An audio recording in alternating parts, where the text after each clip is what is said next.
السلام علیکم ورحمۃ اللہ وبرکاتہ۔ آپ دیکھ رہے ہیں کوئی RSN چینل۔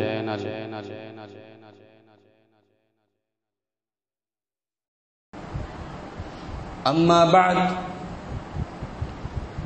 فإن خير الحديث كتاب الله وخير الهدي هدي محمد صلى الله عليه وسلم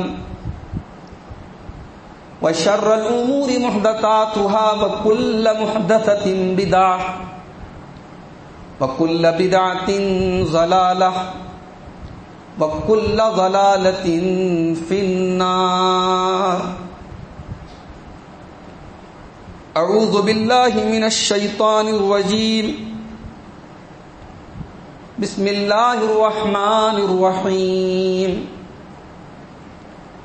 محمد رسول اللہ والذین معه اشداء علی الکفار رحماء بینہم تراہم رکعا سجدا یبتغون فضلا من اللہ ورضوانا سیماہم فی وجوہہم من اثر السجود ذالک مثلہم فی التوراۃ ومثلہم فی الانجیل کزرع اخرج شطعہ فآزرہ فاستغلظ فاستوى علی سوقہ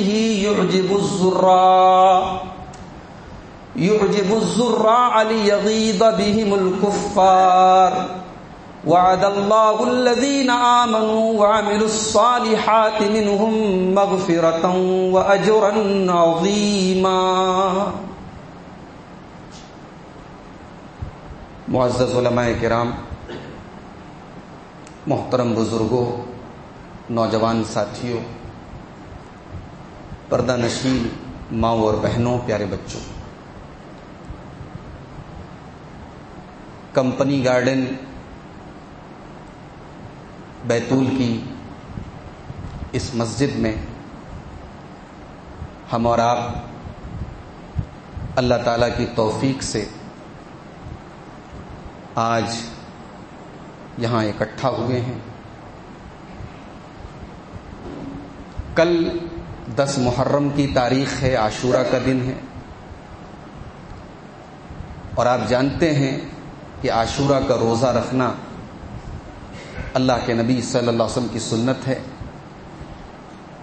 بڑی فضیلت ہے اس روزے کی۔ 1 سال کے گناہوں کی معافی اس ایک روزے کے ذریعے ہوتی ہے۔ اللہ کے نبی صلی اللہ علیہ وسلم نے 10 محرم کے ساتھ ساتھ 9 محرم کا روزہ رکھنے کا بھی صحابہ کو حکم دیا ہے۔ البتہ 10 اور 11 کے بارے میں کوئی صحیح روایت موجود نہیں ہے، اس لیے مضبوط اور صحیح بات یہی ہے کہ 9 اور 10 کا روزہ رکھنا چاہیے۔ اگر کسی وجہ سے آپ 9 کو نہیں رکھ پائے تو 10 کو ضرور رکھیے۔ ایک سوال یہ بھی آتا ہے کہ کل جمعہ کا دن ہے، اور جمعہ کے دن اللہ کے نبی صلی اللہ علیہ وسلم نے نفلی روزے رکھنے سے منع کیا ہے، تو کل ہمیں یہ روزہ رکھنا چاہیے یا نہیں رکھنا چاہیے؟ تو یہ بات یاد رکھیں کہ نبی صلی اللہ علیہ وسلم نے عام نفلی روزہ رکھنے سے منع کیا ہے۔ عرفہ کا روزہ خاص ہے، محرم کی 10 تاریخ کا روزہ خاص ہے، اسی طریقے سے شوال کے 6 روزے خاص ہیں، یہ آپ جمعہ کے دن بھی رکھ سکتے ہیں، کوئی حرج کی بات نہیں ہے۔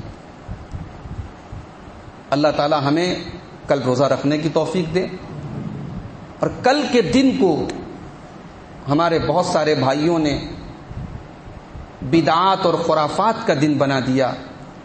اللہ تعالیٰ تمام مسلمانوں کو صحیح سمجھ دے اور کتاب و سنت پر چلنے کی توفیق عطا فرمائے، آمین۔ میرے بھائیوں، قرآن مجید کے 26ویں پارے کی ایک آیت میں نے آپ کے سامنے پڑھی ہے، سورہ محمد کی آخری آیت ہے، سورہ فتح کی آخری آیت ہے، سورہ فتح کی آیت نمبر 29 ہے، آیت نمبر 29 سے آخری آیت ہے۔ یہ پوری آیت صحابہ کرام کی عظمت، ان کے مقام، ان کے مرتبہ، ان کی مہانتا کو بیان کرتی ہے. اس ایک آیت کو اگر آپ نے سمجھ لیا، صحابہ کی عظمت آپ سمجھ گئے، صحابہ کے مقام کو آپ نے سمجھ لیا. اور ایک خاص بات آپ کو اور بتاؤں، عربی زبان میں الف سے لے کر کے یا تک جتنے حروف آتے ہیں، اس ایک آیت میں سارے حروف اکٹھا ہو گئے. یہ بڑی عجیب بات ہے، کمال کی بات. الف سے لے کر کے یا تک جتنے حروف تہجی ہیں، جتنے الفابیٹس ہیں عربک میں، قرآن کریم کی یہ سنگل آیت ہے، اکیلی آیت ہے جس میں عربی کے سارے حروف اکٹھا کر دیے گئے. گویا اللہ تبارک و تعالیٰ نے اس آیت کے ذریعے ایک اور پیغام دیا ہے کہ میرے نبی کا ہر صحابی الف سے لے کر کے یا تک، میرے نبی کا ہر صحابی اس آیت کریمہ کے زمرے میں آتا ہے. میرے نبی کا ہر صحابی جنتی ہے، میرے نبی کا ہر صحابی اللہ کی مغفرت کا حقدار ہے. اس آیت کریمہ میں اللہ تبارک و تعالیٰ نے الف سے لے کر کے یا تک سارے حروف اکٹھا کر دی. اور اس آیت کے اندر ایک خاص بات اور بھی ہے. قرآن مجید میں ہمارے نبی جناب محمد الرسول اللہ صلی اللہ علیہ وسلم کا نام نامی، آپ کا مبارک نام 4 جگہوں پر آیا ہے. لفظ محمد قرآن میں 4 مقامات پر آیا ہے. چوتھے پارے میں سورہ آل عمران کی آیت نمبر 144 میں وما محمد الا رسول. پھر اس کے بعد 22ویں پارے میں سورہ احزاب کی آیت نمبر 40 میں ما کان محمد ابا احد من رجالکم. اس کے بعد سورہ محمد کی دوسری آیت میں والذین آمنوا بما نزل علی محمد. اور اس کے بعد یہ چوتھا مقام ہے سورہ فتح کی آخری آیت میں محمد الرسول اللہ. قرآن میں ہمارے نبی کا نام 4 جگہوں پر آیا ہے، اور ایک جگہ احمد بھی آیا ہے. قرآن مجید کے 28ویں پارے میں سورہ صف کی 6 آیت میں اسمہ احمد، اس رسول کا نام احمد ہوگا.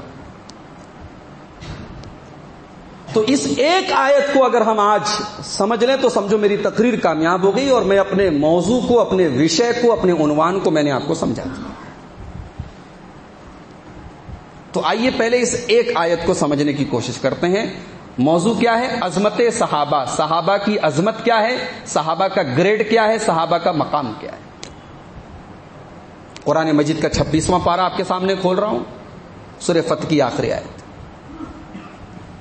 محمد الرسول اللہ، محمد اللہ کے رسول ہیں. والذین معہ، اور جو لوگ میرے نبی کے ساتھ ہیں. یہاں ایک سوال پیدا ہوتا ہے. پوری آیت صحابہ کے بارے میں، لیکن آیت کی سٹارٹنگ کیا ہو رہی ہے؟ محمد اللہ کے رسول ہیں. یہ بات سمجھ میں نہیں آئی. بھئی ذکر تو صحابہ کا ہونا چاہیے نا. جب پوری آیت صحابہ کی فضیلت میں ہے تو آیت کی سٹارٹنگ میں رسول کا ذکر کیوں کیا گیا؟ اللہ تبارک و تعالیٰ یہ بیان کرنا چاہتا ہے، میرے بندو، میرے آخری نبی محمد صلی اللہ علیہ وسلم ہمارے رسول ہیں. ان کو ہم نے رسول بنایا ہے، وہ ہماری طرف سے رسول بنا کر کے بھیجے گئے ہیں. میرے بندو، جس طریقے سے ہمارے رسول کی رسالت اللہ کی طرف سے ان کو اللہ نے رسول بنایا ہے، اسی طریقے سے میرے رسول کے جو صحابہ ہیں، میرے رسول کے جو ساتھی ہیں، ان کے جو کمپینین ہیں، ان کے جو ساتھ رہنے والے لوگ ہیں، ان کے جو اصحاب ہیں، جو صحابہ ہیں، ان صحابہ کو بھی ہم نے اپنے نبی کا ساتھ دینے کے لیے، اپنے نبی کا سپورٹ کرنے کے لیے، اپنے نبی کے دین کی مدد کرنے کے لیے ان صحابہ کو بھی ہم نے تیار کیا ہے. صحابہ کو صحابہ بنانے والے ہم ہیں. کائنات میں کوئی نبی کا صحابی نہیں بن سکتا ہے جب تک اللہ تعالیٰ اس کو اپنے نبی کا صحابی نہ بنائے. بھائی اولیاء اللہ دنیا میں بہت آئے، متقی بہت آئے، پرہیزگار بہت آئے، مگر جو مقام، جو عظمت رسول کی صحبت کی ملی، رسول کا صحابی جو ہو گیا، وہ عظمت قیامت تک آنے والے کسی مسلمان کو نصیب نہیں ہو سکتا۔ بھائی تہجد پڑھنے والے بعد میں بھی آئیں گے، اللہ کی راہ میں لڑنے والے بعد میں بھی آئیں گے، اللہ کی راہ میں قربانی دینے والے بعد میں بھی آئیں گے۔ صحابہ کے اندر جو خوبیاں تھی، جو کمال تھا، وہ کمال تھوڑا بہت بعد کے لوگوں میں بھی آئے گا، مگر ایک امتیاز، ایک اسپیشلٹی، ایک وشیشتا ایسی ہے جو صرف صحابہ کو حاصل ہے کہ انہیں رسول کی صحبت ملی ہے، ان کی آنکھوں نے جناب محمد رسول اللہ صلی اللہ علیہ وسلم کا دیدار کیا ہے۔ یہ مقام قیامت تک آنے والے کسی مسلمان کو نصیب نہیں ہو سکتا۔ تو اسی لیے اللہ نے پہلے اپنے رسول کا ذکر کیا۔ محمد اللہ کے رسول ہیں، والذین معہ، اور جو ان کے ساتھ ہیں۔ یہاں صحابہ نہیں کہا گیا، اللہ نے ایسے نہیں کہا وہ اصحابہ یا وہ صحابتہ، یہ نہیں کہا، اللہ نے کہا والذین معہ، جو میرے نبی کے ساتھ ہیں، سکھ میں بھی ساتھ ہیں، دکھ میں بھی ساتھ ہیں، جنگ میں بھی ساتھ ہیں، امن میں بھی ساتھ ہیں، مکہ میں بھی ساتھ ہیں، مدینہ میں بھی ساتھ ہیں، زندگی میں بھی ساتھ ہیں، اور اللہ کے نبی کی وفات کے بعد بھی وہ اپنے نبی کے ساتھ، اپنے نبی کے سپورٹ میں، اپنے نبی کے دین کے کام میں لگے ہوئے ہیں۔ والذین معہ، وہ میرے نبی کے ساتھ دینے والے میرے نبی کے ساتھی ہیں۔ اشداء علی الکفار، وہ دشمنوں کے اوپر بہت سخت ہیں، وہ دشمنوں کے اوپر میدان جنگ میں بہت سخت ہیں۔ میدان جنگ میں ان کی تلوار جب چلتی ہے، وہ دشمن کے اوپر ترس نہیں کھاتے، وہ یہ سوچ کر کے اپنے دشمن سے لڑتے ہیں یہ دشمن میرا نہیں ہے، یہ رسول کا دشمن ہے، یہ اللہ کا دشمن ہے، یہ دین کا دشمن ہے۔ بدر کے میدان میں حضرت ابو عبیدہ ابن جراح رضی اللہ تعالیٰ عنہ میدان جہاد میں لڑ رہے ہیں، اور ایک آدمی بار بار ان کی آنکھوں کے سامنے آ جاتا ہے، وہ کنارے ہو جاتے ہیں، وہ ہٹ جاتے ہیں، مگر وہ آدمی بار بار ان کی آنکھوں کے سامنے آ جاتا ہے، بار بار ان سے مقابلہ کرنے کی کوشش کرتا ہے۔ حضرت ابو عبیدہ ہٹنے کی کوشش کرتے ہیں، بچنے کی کوشش کرتے ہیں، مگر بار بار وہی آدمی ان کی آنکھوں کے سامنے آ رہا ہے۔ جب حضرت ابو عبیدہ نے دیکھا کہ میرے لاکھ چاہنے کے باوجود یہ آدمی میرے مقابلے میں آتا ہے، تلوار اٹھائی اور اس آدمی کی کھوپڑی کے 2 ٹکڑے کر دیے، اس کے سر کو تن سے جدا کر دیا۔ میرے پیارے بھائیو، یہ کون تھا؟ یہ ابو عبیدہ کے والد تھے، یہ ان کے باپ تھے، جو اس جنگ میں کافر تھے، مشرک تھے، اور اسلام کے خلاف لڑنے کے لیے آئے تھے۔ میرے نبی کے صحابہ تو وہ ہیں جنہوں نے جنگ کے میدان میں رسول کے ساتھ جب وہ جنگ کرنے کے لیے نکلے، انہوں نے یہ نہیں دیکھا کہ سامنے میرا باپ ہے، سامنے میرا بھائی ہے، سامنے میرا چچا ہے۔ ان کی تلوار جب اسلام کے لیے اٹھی، وہ جب اللہ کے دین کے لیے اٹھے تو کسی کو خاطر میں نہیں لائے، اور اللہ تعالیٰ نے انہی کی شان میں پھر قرآن کی وہ آیت نازل کر دی، لا تجد قوما يؤمنون بالله واليوم الآخر يوادون من حاد الله ورسوله ولو كانوا آباءهم أو أبناءهم أو إخوانهم أو عشيرتهم۔ اے میرے نبی، میرے کچھ بندے ایسے بھی ہیں جو اللہ کے اوپر ایمان رکھتے ہیں اور قیامت کے دن کے اوپر ایمان رکھتے ہیں۔ جب وہ اللہ کے اوپر ایمان رکھتے ہیں اور قیامت کے دن کے اوپر ایمان رکھتے ہیں تو پھر کسی ایسے سے وہ محبت نہیں کرتے جو اللہ کا دشمن ہو، جو رسول کا دشمن ہو، چاہے وہ ان کا باپ ہی کیوں نہ ہو، چاہے وہ ان کا بیٹا ہی کیوں نہ ہو، چاہے وہ ان کا بھائی ہی کیوں نہ ہو، چاہے وہ ان کے خاندان کا ہی کیوں نہ ہو۔ اشداء علی الکفار، میرے نبی کے صحابہ دشمنوں کے اوپر بہت سخت ہیں۔ رحماء بینہم، اور آپس میں بہت رحم دل ہیں۔ ان کی محبت ایمان کی بیس پر ہے، ایمان کی بنیاد پر ہے۔ اپنے مسلمان بھائی کے لیے، اپنے مومن بھائی کے لیے وہ موم ہیں، اور میدان جنگ میں دشمن کے لیے وہ پتھر ہیں۔ اشداء علی الکفار، وہ دشمنوں کے اوپر بہت سخت ہیں۔ رحماء بینہم، اور ایک دوسرے کے لیے بہت رحم دل ہیں، بہت مہربان ہیں۔ آج سگے بھائی سے لڑ رہا ہے، پتہ کرو لڑنے کی وجہ کیا ہے؟ زمین جائیداد کا مسئلہ ہے، پراپرٹی کا مسئلہ ہے، بزنس کا مسئلہ ہے، پیسے کا مسئلہ ہے۔ سگا بھائی، ایک ہی ماں کی کوکھ میں پلنے والے، جن کی رگوں میں ایک ہی باپ کا خون دوڑ رہا ہے، آج لڑ رہے ہیں، مقدمہ کر رہے ہیں، آپس میں جنگ ہو رہی ہے۔ رسول کے صحابہ وہ ہیں، مکہ کے مہاجر ہجرت کر کے مدینہ پہنچے، کوئی کنیکشن نہیں تھا پہلے سے، کوئی رشتہ داری نہیں تھی پہلے سے، مکہ والے الگ خاندان کے، مدینہ والے الگ خاندان کے، مکہ والے بزنس کرنے والے، مدینہ کے لوگ کھیتی کرنے والے، کلچر الگ ہے، علاقے الگ ہیں، کاروبار الگ ہیں، آپس میں رشتہ داری نہیں ہوتی، تعلق نہیں ہے کوئی۔ مگر جب یہ مکہ کے مہاجر مدینہ پہنچے، میرے نبی نے نام لے لے کر کے بھائی چارہ کرایا، مکہ کا فلاں مہاجر مدینہ کے فلاں انصاری کا بھائی ہے، نام لے لے کر کے نبی نے بھائی چارہ کرا دیا۔ نبی نے اعلان کر دیا، مسلمانوں یہ بھائی چارہ میں کرا رہا ہوں، یہ تمہارے سگے خون کے رشتے سے بڑا رشتہ ہے جو محمد الرسول اللہ صلی اللہ علیہ وسلم تمہارے درمیان کر رہے ہیں۔ اور جانتے ہو صحابہ نے اس رشتے کو کیسے نبھایا؟ عبد الرحمن ابن عوف رضی اللہ تعالیٰ عنہ مکہ سے ہجرت کر کے مدینہ پہنچے، نبی اکرم نے ان کا بھائی بنایا حضرت سعد ابن ربیع انصاری کو۔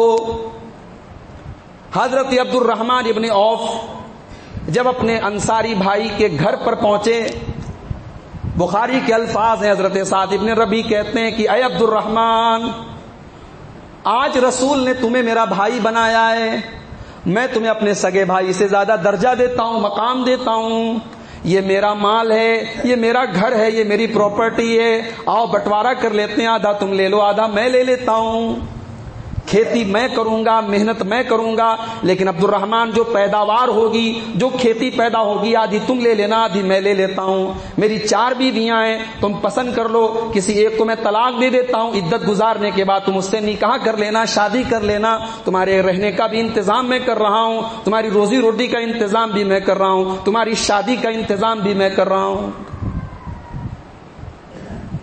دنیا میں ایسی مثال نہیں ملتی ایثار کی، قربانی کی۔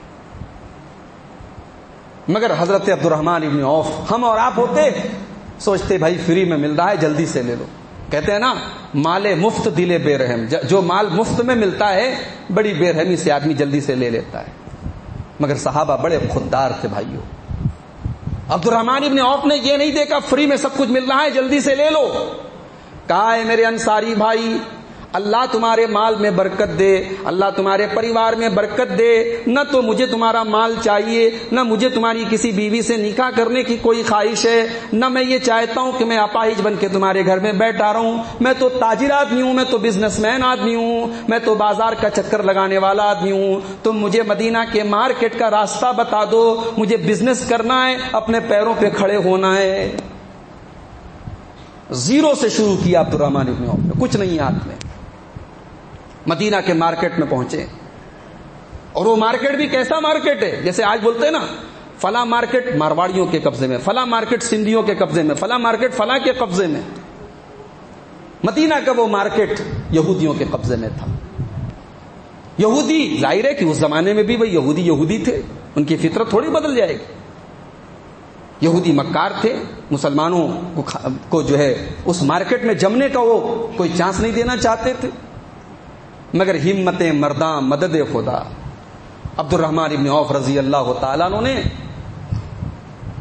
پنیر اور گھی کا کاروبار شروع کیا، چند پیسوں کے ذریعے پنیر اور گھی کا کاروبار شروع کیا، اور چند مہینوں کے بعد اللہ تعالیٰ نے اتنی برکت دی کہ شادی کر لیتے ہیں۔ اور رسول صلی اللہ علیہ وسلم جب پوچھتے ہیں کہ عبد الرحمن تم نے شادی کر لی، تم نے اپنی بیوی کو مہر میں کیا دیا، تو کہتے ہیں کہ سونے کی ایک ڈلی میں نے دی ہے، سونے کا ایک ٹکڑا میں نے اپنی بیوی کو دیا ہے۔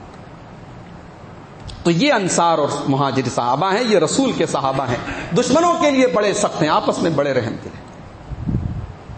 تراہم رکعا سجدا یبتغون فضلا من اللہ ورضوانا،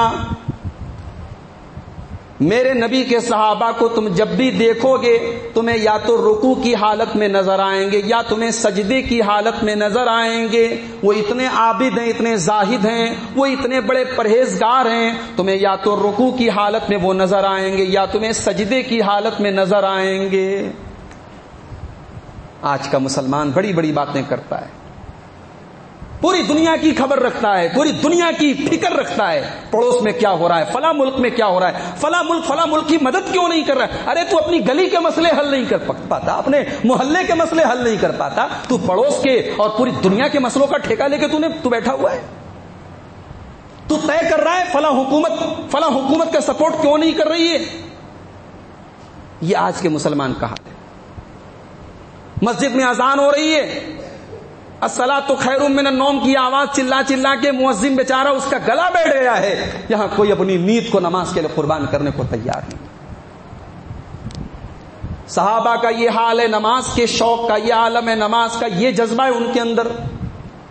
امیر المومنین حضرت عمر فاروق رضی اللہ تعالیٰ عنہ فجر کی نماز پڑھا رہے ہیں اور پہلی صف میں ابو لولو فیروز نام کا وہ پارسی آدمی بھی موجود ہے جو خنجر لے کر کے حضرت عمر فاروق کو آج شہید کرنے آیا ہے. بخاری کے الفاظ ہے, وہ آگے بڑھا, حضرت عمر کے پیٹ پر اس نے خنجر مارا. ظاہر ہے کہ خنجر لگتے ہی حضرت عمر کے پیٹ سے لہو کی دھاریں بہنے لگی ہوں گی, خون بہنے لگا ہوگا. حضرت عمر تڑپ کر کے مصلی پر گرے. مگر میرے پیارے بھائیوں, حضرت عمر نے گرنے سے پہلے عبد الرحمن ابن عوف کا ہاتھ جلدی سے پکڑ کے ان کو اپنی جگہ امامت کے لیے آگے بڑھایا. ابو لولو نے حملہ کیا اور اس کے بعد آگے کی صف میں 2-4 مسلمان اس کو پکڑنے کے لیے, اس کو روکنے کے لیے آگے بڑھے. 6 لوگوں کو اس نے اور قتل کر دیا, 6 لوگوں کو اور شہید کر دیا. پھر دیکھا کہ میں پکڑا جاؤں گا, اپنے آپ کو بھی اس نے خنجر مار کے آتم ہتیا کر لی, خودکشی کر لی. امیر المومنین مصلی پر گرے ہیں, نماز نہیں رکی ہے میرے بھائیوں صحابہ کی. عبد الرحمن ابن عوف جلدی سے آگے بڑھے, مختصر سی انہوں نے ہلکی سی نماز پڑھائی اور اس کے بعد حضرت عمر فاروق کو ان کے جسم کو اسی حالت میں, یعنی اب آخری وقت ہے ان کا, اسی حال میں ان کو گھر لے کے گئے. یہ نبی کے صحابہ تھے. وہ نماز ہماری اور آپ کی طرح نہیں پڑھتے تھے کہ جب من میں آیا, جب مرضی ہوئی نماز پڑھ دیا. بزنس اور کاروبار کے لیے گئے چھوڑ دیا, سفر میں گئے چھوڑ دیا, گھومنے گئے چھوڑ دیا. نہیں, میرے نبی کے صحابہ تو وہ ہیں. عبداللہ ابن ام مکتوم اللہ کے رسول کے پاس آتے ہیں, اے اللہ کے نبی, میں اندھا آدمی ہوں, گھر میرا مسجد سے دور ہے, سہارے کے ذریعے پکڑ پکڑ کے میں دیواریں پکڑ پکڑ کے مسجد میں آتا ہوں, راستہ بھی خراب ہے. اے اللہ کے رسول, کیا میں مسجد کے بجائے گھر میں نماز پڑھوں تو کیا چلے گا؟ رسول اکرم نے فرمایا, بھائی تمہارے ساتھ اتنے سارے مسئلے ہیں, جاؤ تم گھر پڑھ لیا کرو. جب وہ جانے لگے, رسول اکرم نے فرمایا, سنو ادھر آؤ, حل تسمع النداء, کیا اذان کی آواز تمہارے کانوں تک پہنچتی ہے؟ ہاں اللہ کے نبی, اذان کی آواز تو میرے کانوں تک آتی ہے. آپ نے فرمایا, فعجب, جب اذان کی آواز تیرے کانوں تک آتی ہے تو پھر تو مسجد میں نماز آ کر کے پڑھے گا, تو گھر میں نماز نہیں پڑھ سکتا. تجھے گھر میں نماز پڑھنے کی پرمیشن نہیں ہے, تمہیں مسجد میں آنا پڑے گا. یہ رسول کے صحابہ تھے. ایک ہم اور آپ نماز پڑھتے ہیں, من میں آیا پڑھ لیا, من میں نہیں آیا نہیں پڑھا. بھائی موبائل, آپ ماشاءاللہ ہمارے نوجوان بھائی جتنے بیٹھے ہیں سب کے ہاتھ میں تو موبائل تو ہوگا ہی. بھائی آج کے دور میں اگر کوئی آدمی اس کے ہاتھ میں موبائل نہ ہو تو پھر تو وہ بابا آدم کے زمانے کا مانا جائے گا نا. موبائل تو سب کے پاس ہے. اچھا, 1 گھنٹے کے لیے موبائل ڈسچارج ہو جائے, کیا ہوتا ہے؟ بار بار جیب کی طرف آ جاتا, ارے یار پتہ نہیں کس کا میسج آیا ہوگا, کس کا واٹس ایپ آیا ہوگا, پتہ نہیں فیس بک کے اوپر کس کا میسج, میرے پوسٹ کو پتہ نہیں کتنے لائک ملے ہوں گے, کتنے شیئر ہوئے ہوں گے. یہی فکر رہتی ہے ہمارے نوجوانوں. جتنی فکر ہمیں موبائل کی رہتی ہے اس سے کئی گنا زیادہ فکر میرے رسول کو اور رسول کے صحابہ کو نماز کی ہوا کرتی. غزوہ خندق کا موقع ہے, نبی اکرم صلی اللہ علیہ وسلم دشمنوں سے جنگ کر رہے ہیں, اپنا ڈیفنس کر رہے ہیں, لڑائی میں مصروف ہیں. عصر کا ٹائم ہوتا ہے, صحابہ کو نماز پڑھنے کی فرصت نہیں ہے, دشمن سامنے کھڑا ہے, جان کے لالے پڑے ہیں. عصر کی نماز کا ٹائم آتا ہے اور ٹائم آ کر کے چلا جاتا ہے, یہاں تک کہ سورج ڈوب جاتا ہے اور مغرب کی نماز کا ٹائم آ جاتا ہے. نبی اکرم صلی اللہ علیہ وسلم کا چہرہ غصے سے لال ہو جاتا ہے اور اللہ کے نبی فرماتے ہیں, بڑے غصے میں فرماتے ہیں, بڑے جلال میں فرماتے ہیں, ملا اللہ بیوتہم وقبورہم نارا, اللہ تبارک و تعالی ان کافروں کے ان مشرکوں کے گھروں کو اور ان کی قبروں کو جہنم کی آگ سے بھر دے.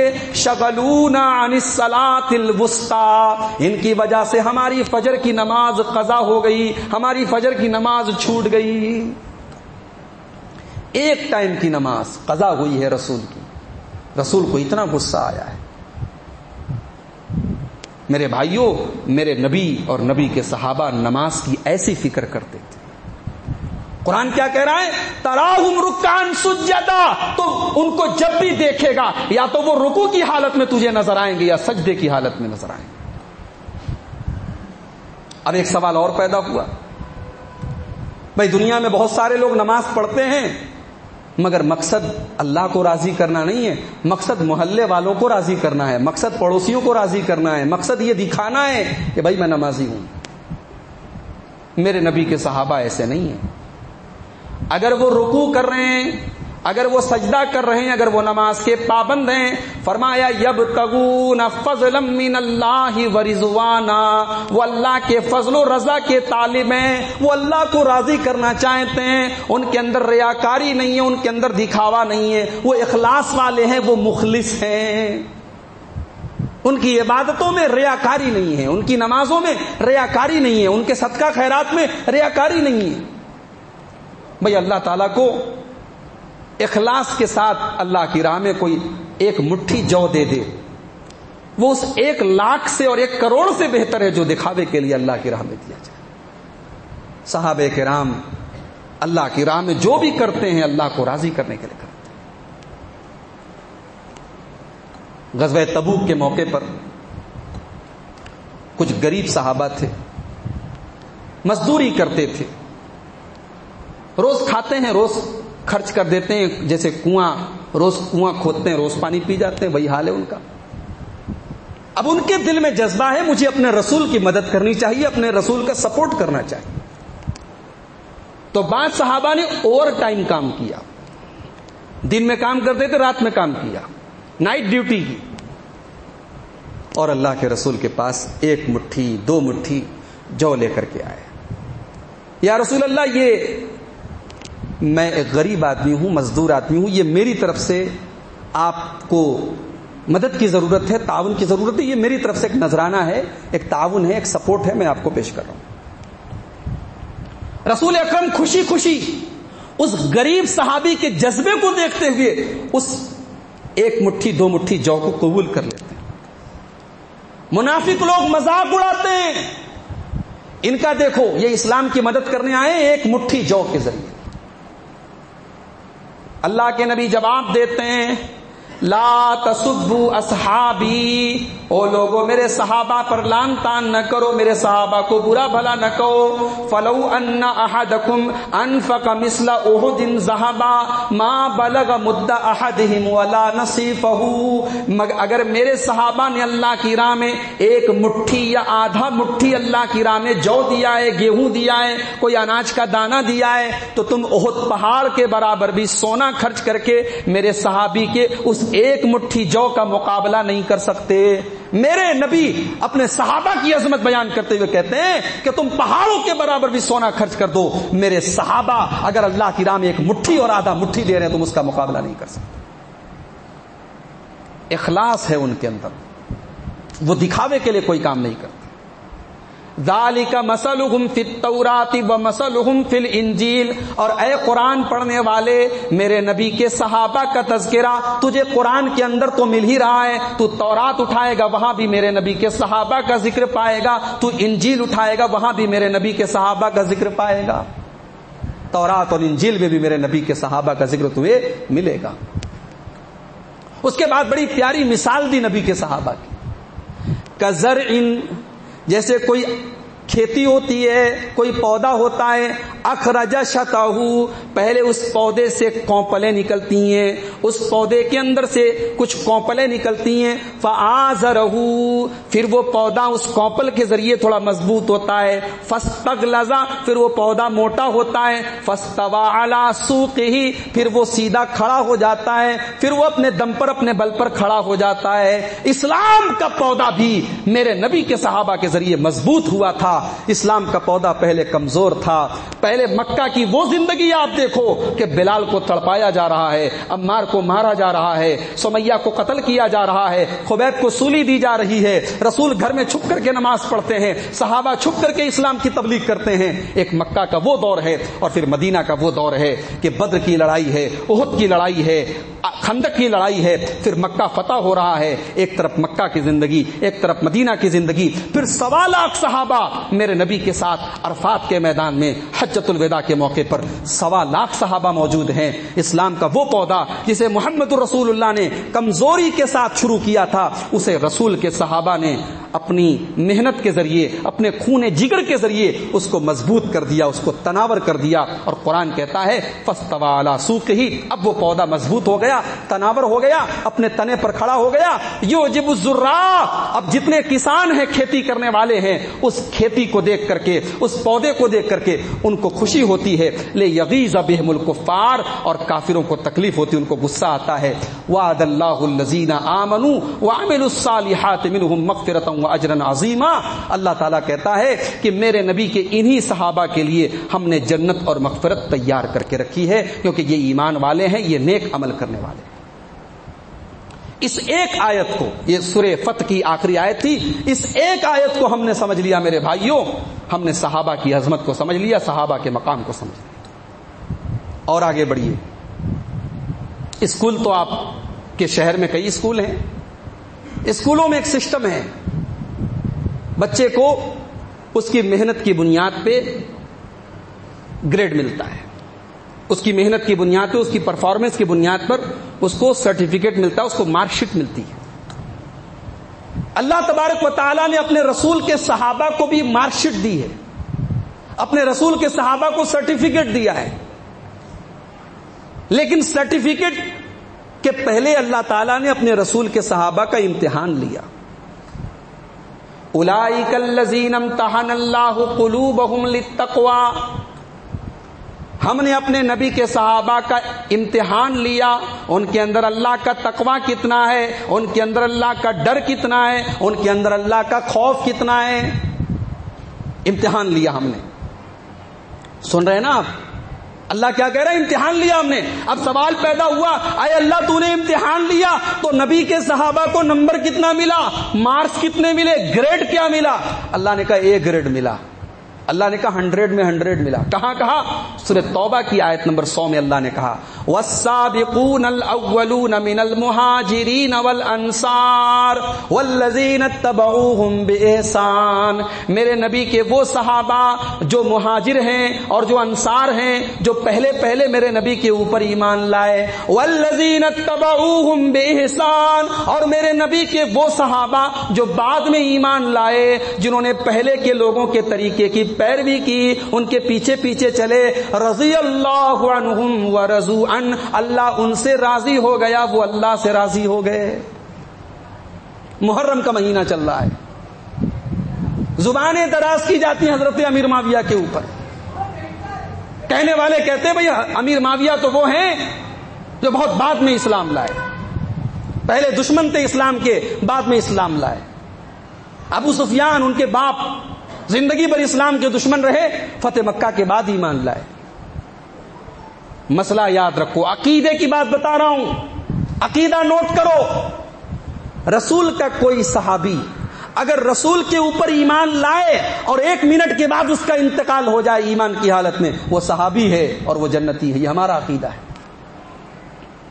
بھئی پچھلی زندگی کیا ہے, کیسی ہے, اس سے کوئی مطلب نہیں. رسول کے اوپر کوئی صحابی جو ایمان لائے اور ایمان کی حالت میں دنیا سے چلے جائیں, وہ صحابہ ہیں, وہ صحابی ہیں. اور ابو سفیان رضی اللہ تعالیٰ عنہ فتح مکہ کے موقع پر ایمان لائے اور اللہ کی راہ میں لڑتے ہوئے غزوہ یرموک میں شریک ہوئے حضرت ابوبکر کے دور میں, اور اس کے بعد ان کا انتقال ہوا ہے. اسی طریقے سے حضرت امیر معاویہ رضی اللہ تعالیٰ عنہ یہ صلح حدیبیہ کے موقع پر ایمان لائے اور اسلام کی انہوں نے بڑی خدمت کی ہے, اور اسلام اور ایمان کی خدمت کرتے ہوئے دنیا سے تشریف لے گئے.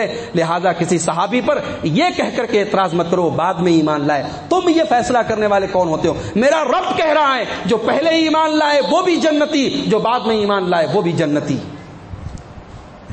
اور اللہ نے ایک عجیب بات کہی, رضی اللہ عنہم ورضوا عنہ, اللہ ان سے راضی ہو گیا، وہ اللہ سے راضی ہو گئے. بھائی یہ تو سمجھ میں آتا ہے کہ اللہ ان سے راضی ہو، یہ سمجھ میں نہیں آیا کہ وہ اللہ سے راضی ہو گئے. اس کا کیا مطلب ہے؟ اس کا مطلب یہ ہے کہ میرے نبی کے صحابہ نے جب لا الہ الا اللہ پڑھ لیا، اب اللہ کی راہ میں جتنی تکلیفیں آئیں، جتنے دکھ آئے، جتنی پریشانیاں آئیں، سب مسکرا کے انہوں نے اس کا سامنا کیا، ہنس کر کے اس کا سامنا کیا، راضی ہو کر کے سامنا کیا. وہ اللہ سے راضی ہو گئے، اللہ ان سے راضی ہو گئے. بھائی لا الہ الا اللہ پڑھنا آسان ہے، اس کلمے کے تقاضے پر عمل کرنا تھوڑا مشکل ہے. کلمہ اگر پڑھا ہے تو کلمے کے اوپر عمل کرنے میں تھوڑی پریشانی تو آئے گی، قربانی دینی پڑے گی. وہ علامہ اقبال نے کہا ہے نا، چمی گویم مسلمانم بلرزم کتانم مشکلات لا الہ را. جب میں یہ کہتا ہوں کہ میں مسلمان ہوں تو میں کانپ جاتا ہوں، میں لرز جاتا ہوں، کیونکہ میں جانتا ہوں لا الہ الا اللہ کہنے کے بعد کتنی مشکلیں آتی ہیں. تو صحابہ وہ ہیں اللہ ان سے راضی ہو گیا، وہ اللہ سے راضی ہو گئے. تو اللہ کہہ رہا ہے کہ میں نے اپنے نبی کے صحابہ کو 100 مارکس دیے، میں ان سے راضی ہو گیا. اب ایک سوال پیدا ہوا کہ ہم دنیا میں دیکھتے ہیں کہ 100 میں 100 لانے والوں کو پرائز ملتا ہے، ایوارڈ ملتا ہے، انعام ملتا ہے. اے اللہ، تیرے نبی کے صحابہ نے تیرے دین کے لیے اپنا سب کچھ قربان کیا، تو ان کو کیا ایوارڈ دے گا، کیا انعام دے گا، کیا ریوارڈ دے گا؟ اللہ فرماتا ہے وَأَعَدَّ لَهُمْ جَنَّاتٍ تَجْرِي تَحْتَهَا الْأَنْهَارُ. ہم نے اپنے نبی کے صحابہ کے لیے جنت تیار کر کے رکھی ہے، اور اس جنت میں وہ ہمیشہ رہیں گے، خالدین فیہا ابدا. میرے نبی کے صحابہ جنتی ہیں اور جنت میں ہمیشہ رہیں گے. یہ ہے نبی کے صحابہ. ایک اور بات نوٹ کرو، رسول کے صحابہ کے اندر 3 ایسی کوالٹی ہے جو کسی اور کے اندر نہیں. چلو وہ پورا قول آپ کو پڑھ کے سنا دیتا ہوں. عبداللہ ابن عمر رضی اللہ تعالیٰ عنہ کا قول ہے، اور امام احمد نے اپنی مسند میں نقل کیا ہے، اور امام ابو نعیم نے اپنی کتاب ہلیۃ الاولیاء کے اندر صحیح سند سے یہ قول نقل کیا ہے. عبداللہ ابن عمر فرماتے ہیں کہ اے لوگوں، اگر کسی کی پیروی کرنی ہے تو مرے ہوئے لوگوں کی پیروی کرو، زندہ کی پیروی مت کرو. اگر کسی کو اپنا رہبر بنانا ہے، کسی کے پیچھے پیچھے چلنا ہے، تو زندہ لوگوں کے پیچھے پیچھے مت چلو. کیوں کہا ایسا؟ آگے وجہ بتا رہے ہیں. فَإِنَّ الْحَيَّ لَا تُؤْمَنُ عَلَيْهِ الْفِتْنَةُ. اس لیے کہ جو زندہ ہے وہ فتنے کا شکار ہو سکتا ہے. بھئی آدمی زندگی پر ایمان کے راستے پر رہتا ہے، مرنے کے پہلے اس کا ایمان خراب ہو جاتا ہے، عقیدہ خراب ہو جاتا ہے، غلط منہج پہ چلا جاتا ہے، غلط عقیدے پہ چلا جاتا ہے. تو اسلام تو اصل اعتبار مرنے کا کرتا ہے نا، خاتمہ آپ کا کس چیز پر ہو رہا ہے. تو عبداللہ ابن عمر کہہ رہے ہیں کہ زندگی میں کسی کی نقل مت کرو، کسی کے پیچھے مت چلو، ان کی پیروی کرو جو دنیا سے چلے گئے. اب اس کے بعد اپنی بات کا مطلب بتاتے ہوئے کہتے ہیں عبداللہ ابن عمر کہ مرے ہوئے لوگوں کے پیچھے چلو جو دنیا سے چلے گئے، اللہ کو پیارے ہو گئے، ان کے پیچھے پیچھے چلو، یعنی نبی کے صحابہ کے پیچھے پیچھے چلو. اے عبداللہ ابن عمر، آپ کہہ رہے ہیں کہ رسول کے صحابہ کے پیچھے پیچھے چلو. سوال یہ پیدا ہوتا ہے کہ ایسی کیا خاص بات ہے صحابہ کے اندر کہ ہم ان کے نقش قدم پہ چلیں، ہم ان کے پیچھے پیچھے چلیں؟ فرمایا میرے نبی کے صحابہ کے اندر 3 کوالٹیز ہیں. ابر هذه الامه قلوبا، وہ اس امت کے اندر سب سے زیادہ صاف دل والے ہیں. ان کے جیسا صاف ستھرا دل کسی کے پاس نہیں ہے. ان کے دل میں کوئی کھوٹ نہیں، کوئی میل نہیں، ان کا دل پاک اور صاف ہے. اللہ اکبر. بھئی آج عبد الغفار صاحب کو آپ اچھا سمجھتے ہیں، محبت کرتے ہیں، مگر میرے دل میں کیا ہے یہ آپ کو تو نہیں پتا. دل کا حال تو اللہ جانتا ہے نا. دنیا میں کوئی ایسی ایکس رے مشین نہیں بنی، کوئی ایسا الٹرا ساؤنڈ مشین نہیں بنی جو یہ چیک کر کے بتا دے دل میں کیا چل رہا ہے. رسول کے صحابہ وہ ہیں، اللہ کہہ رہا ہے ابر هذه الامه قلوبا، ان کے دل اس امت کے سب سے زیادہ صاف ستھرے دل. ان کے دل میں کوئی حسد نہیں، کوئی کینہ نہیں، کوئی کپٹ نہیں.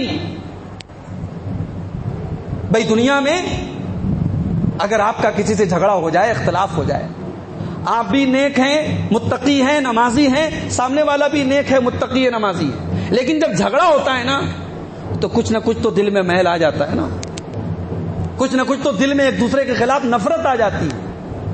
صحابہ وہ ہیں کہ آپس میں جنگ بھی ہوئی ہے، آپس میں لڑائی بھی ہوئی ہے، مگر ایک دوسرے کا احترام کرتے ہیں، ایک دوسرے کی محبت دل میں باقی ہے۔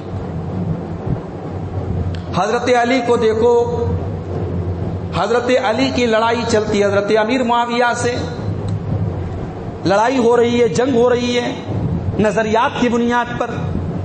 حضرت علی کی اپنی ایک سوچ ہے، اپنا ایک سٹینڈ ہے، حضرت معاویہ کا اپنا ایک سٹینڈ ہے، مگر حضرت معاویہ کے سامنے اگر کوئی علی کی برائی کر دے، علی کو برا بھلا کہہ دے، حضرت معاویہ برداشت نہیں کرتے۔ حضرت علی کے سامنے کوئی معاویہ کی برائی کر دے، یہ علی کو برداشت نہیں ہے۔ حضرت علی کہتے ہیں لا تکرہو امارت معاویہ، اے لوگو معاویہ اگر تمہارے امیر بن جائے، حاکم بن جائے تو برا مت سمجھو، اس لیے کہ اگر معاویہ چلے گئے تمہارے درمیان سے تو میں دیکھ رہا ہوں کہ سر کٹ کٹ کے کندھوں سے، گردنوں سے جدا ہو کر کے سر زمین پر گریں گے۔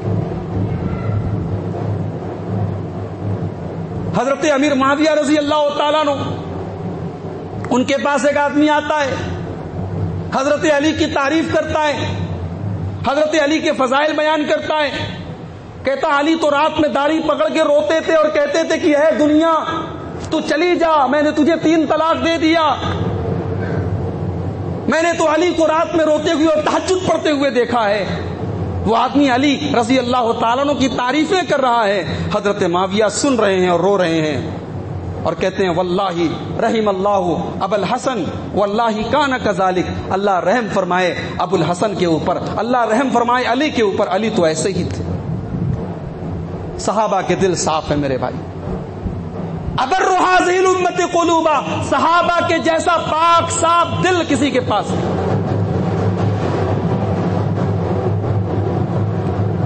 وَأَعْمَقُهُمْ عِلْمًا، اور صحابہ کے علم کے اندر گہرائی ہے، ان کا علم بالکل آتھینٹک نالج ہے ان کے پاس۔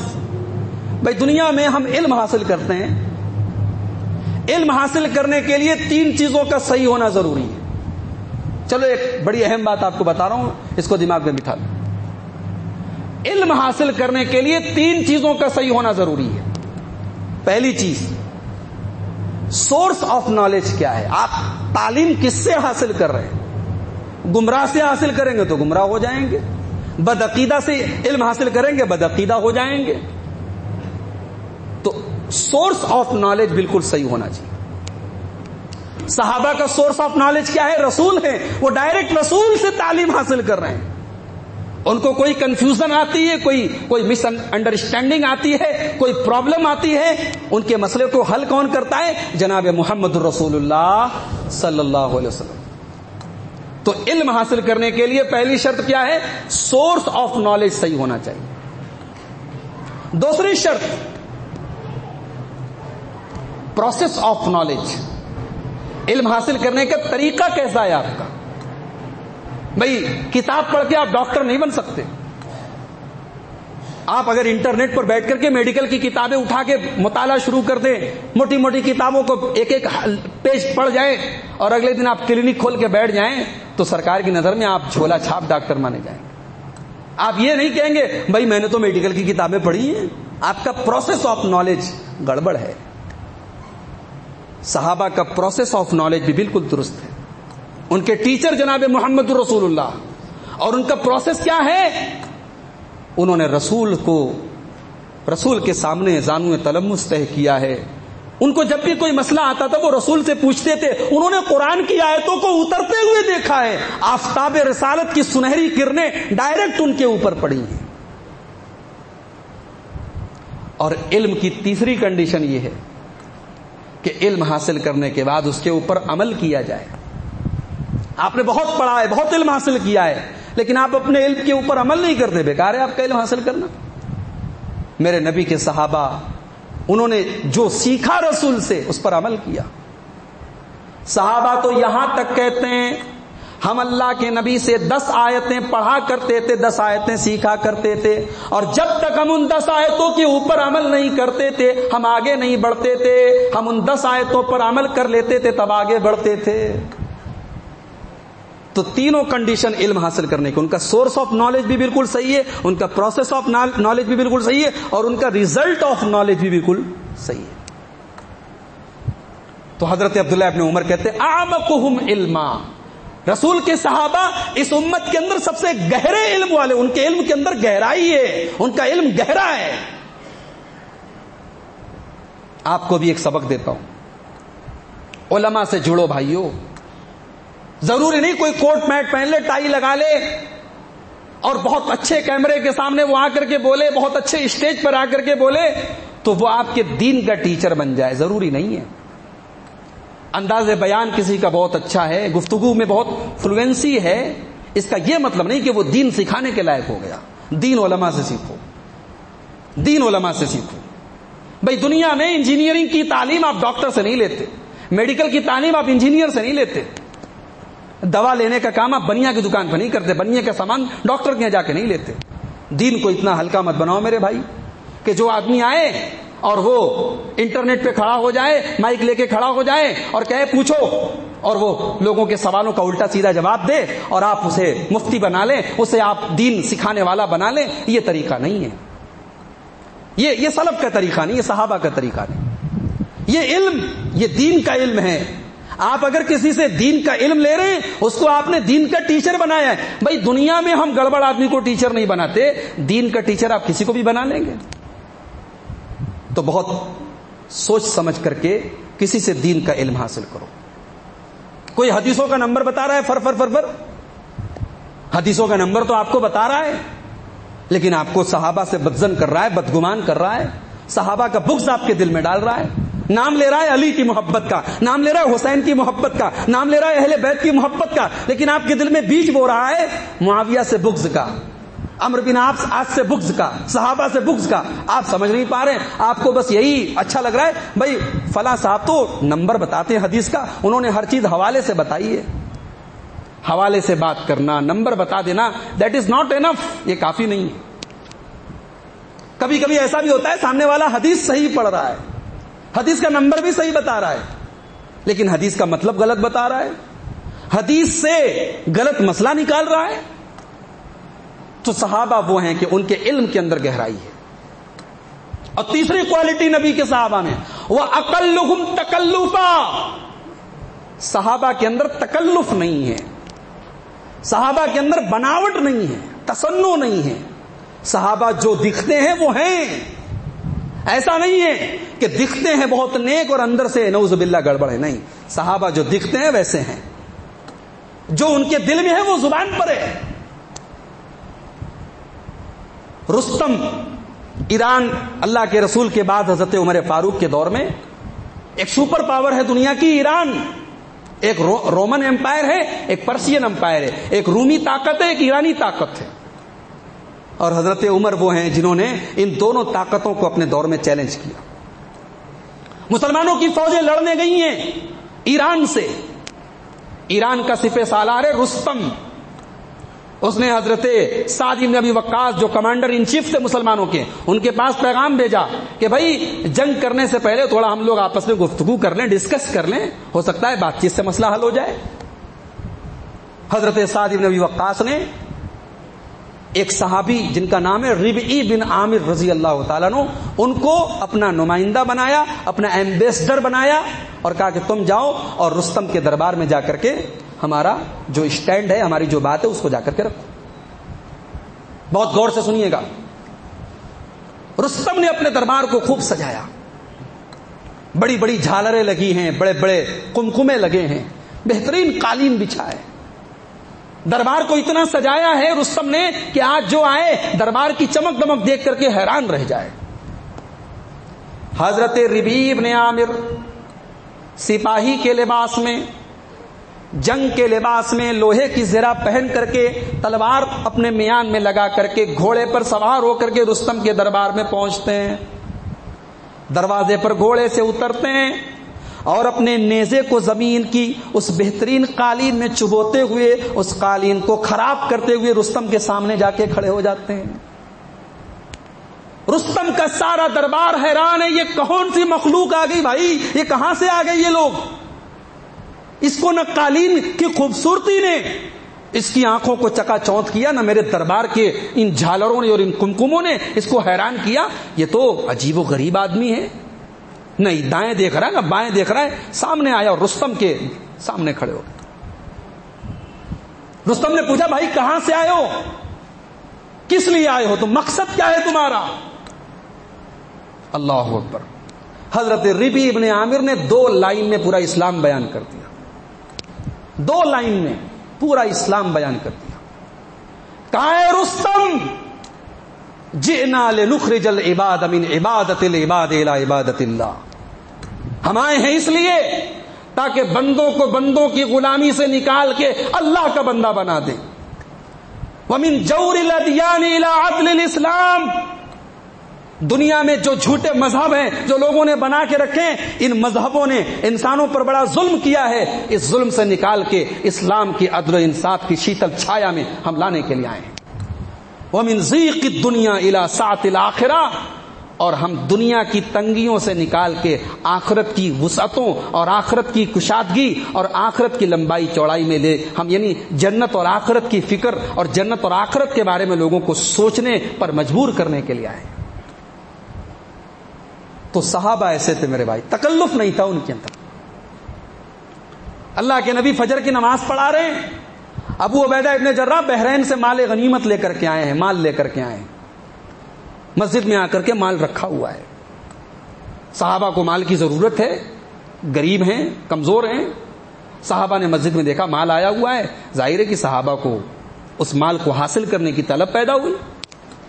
فجر کی نماز صحابہ نے پڑھی رسول کے ساتھ, رسول نے سلام پھیرا. رسول نے دیکھا صحابہ کی نظریں بار بار اس مال کی طرف جا رہی. کہا ہے میرے صحابہ, لگتا ہے کہ تمہیں پتا چل چکا ہے کہ ابو عبیدہ یمن سے بحرین سے مال لے کر کے آئے ہیں. کہا کہ ہاں اللہ کے نبی ہمیں پتا ہے. کہا کہ شاید تم اسی مال کو حاصل کرنے کے لیے بار بار مال کو دیکھ رہے ہو. کہا ہاں اللہ کے نبی ہمیں اس مال کی ضرورت ہے, ہم اسی لیے بار بار مال کی طرف دیکھ رہے ہیں.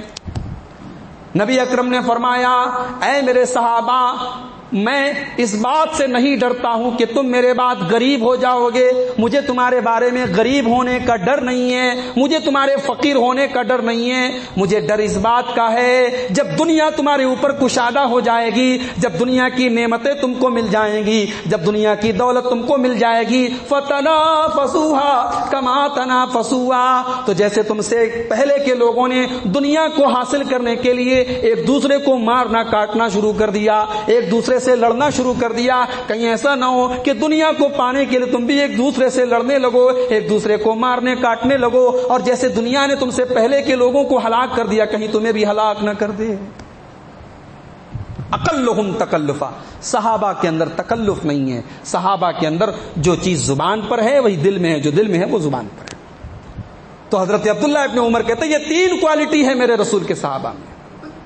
اللہ تعالیٰ نے میرے رسول کے صحابہ کو چن لیا ہے اپنے نبی کی مدد کرنے کے لیے اور اپنے نبی کے دین کا سپورٹ کرنے کے لیے. لہٰذا میرے نبی کے صحابہ کے طریقے پر چلو. یہ کون کہہ رہا ہے؟ یہ عبداللہ ابن عمر کہہ رہے ہیں. محرم کا مہینہ چل رہا ہے, 2 مہینے کے بعد ربیع الاول کا مہینہ آئے گا. یہ مہینہ اہل بیت سے محبت کے نام پہ جانا جاتا ہے. ربیع الاول کا مہینہ رسول سے محبت کے نام پہ جانا جاتا ہے. بھائی رسول سے محبت کیا ہے؟ رسول کے نام پر چند رسمی کام کر لیے جائیں, محبت رسول کے نام پہ جھنڈیاں لگا لی جائیں, نعرے لمبے چوڑے لگا لیے جائیں, ہرے رنگ کی پگڑی پہن لی جائے, کیا یہ محبت رسول ہے؟ آؤ تمہیں سکھاتا ہوں کہ رسول سے محبت کس کو کہتے ہیں. حضرت خبیب ابن عدی کو دیکھو, مکہ والوں نے گرفتار کر لیا ہے, سولی پہ چڑھانے کی تیاری ہو رہی ہے. حضرت خبیب کہتے ہیں کہ اے مکہ کے لوگوں, مجھے 2 رکعت نماز پڑھنے کا موقع دے دو, میں 2 رکعت نماز پڑھنا چاہتا ہوں, آخری اچھا ہے, آخری خواہش ہے, مجھے پوری کر لینے دو. کہا ٹھیک ہے, پڑھ دو 2 رکعت نماز. حضرت خبیب نے نماز شروع کی، 2 ہلکی رکعتیں پڑھی اور جب سلام پھیرا کہا کہ اے مکہ والو، میں اور لمبی نماز بھی پڑھ سکتا تھا مگر شاید تمہارے دماغ میں یہ غلط فہمی پیدا ہو جاتی، میں موت کے ڈر سے نماز کو لمبا کر رہا ہوں اس لیے میں نے مختصر نماز پڑھی ہے۔ مکہ والوں نے کہا اے خبیب، تھوڑی دیر کے بعد ہم تجھے سولی چڑھا دیں گے، تیرا آخری ٹائم ہے، تمہیں اپنی جان بچانے کا بھی موقع دے رہے ہیں، ایک چانس تمہیں دے رہے ہیں، اگر تم اپنی زبان سے اتنا کہہ دو آج ہماری جگہ محمد ہوتے، آج ہماری جگہ محمد الرسول اللہ کو نعوذ باللہ سولی چڑھا دیا جاتا، تو اے خبیب تم صرف اتنا کہہ دو، ہم وعدہ کرتے ہم تمہیں چھوڑ دیں گے، تمہاری جان بخش دیں گے، تمہیں معاف کر دیں گے۔ جان کے لالے ہیں، آخری موقع ہے اور صرف زبان سے کہنا ہے۔ بھائی اسلام نے تو اجازت دی ہے نا، جان اگر خطرے میں ہو تو سور کا گوشت آپ کھا سکتے ہیں، مردار کھا سکتے ہیں اگر جان بچانا ہو۔ شریعت نے یہاں تک اجازت دی ہے کہ اگر ایسا موقع آ جائے کہ وقتی طور پر آپ کو کلمہ کفر اپنی جان بچانے کے لیے مجبور ہو جانا پڑے کہ آپ کفر کا کلمہ کہیں، تو اس وقتی طور پر دل میں برا جانتے ہوئے آپ وقتی طور پر کلمہ کفر کہہ کر کے اپنی جان بچا سکتے ہیں، شریعت نے اجازت دی ہے۔ حالانکہ اس کٹھن موقع پر بھی اپنی جان کے بجائے اپنے دین کو آدمی بچا کے رکھے، یہ اور بہتر اور اعلیٰ مقام ہے، مگر پرمیشن دی ہے شریعت نے کہ اگر ایسا کبھی زندگی میں موڑ آ جائے تو آپ اس وقتی طور پر کلمہ کفر کہہ کر کے اپنی جان بچا سکتے ہیں۔ حضرت خبیب کے سامنے موقع ہے اپنی جان بچانے کا، مگر محبت رسول کس کو کہتے ہیں میرے بھائیوں؟ یہ خبیب سے سیکھو۔ کہا اے مکہ والو، تم یہ بات کر رہے ہو کہ میری جگہ محمد ہوتے صلی اللہ علیہ وسلم، ارے خبیب کو تو یہ بھی گوارا نہیں ہے، خبیب کی جان بچ جائے، خبیب کے بال بچے بچ جائیں اور خبیب کے رسول کے پاؤں میں کانٹا بھی چبھے، میرے رسول کے پاؤں میں کانٹا بھی چبھے، یہ خبیب کو گوارا نہیں ہے، خبیب کو یہ بھی برداشت نہیں ہے۔ اتنی محبت تھی رسول سے صحابہ۔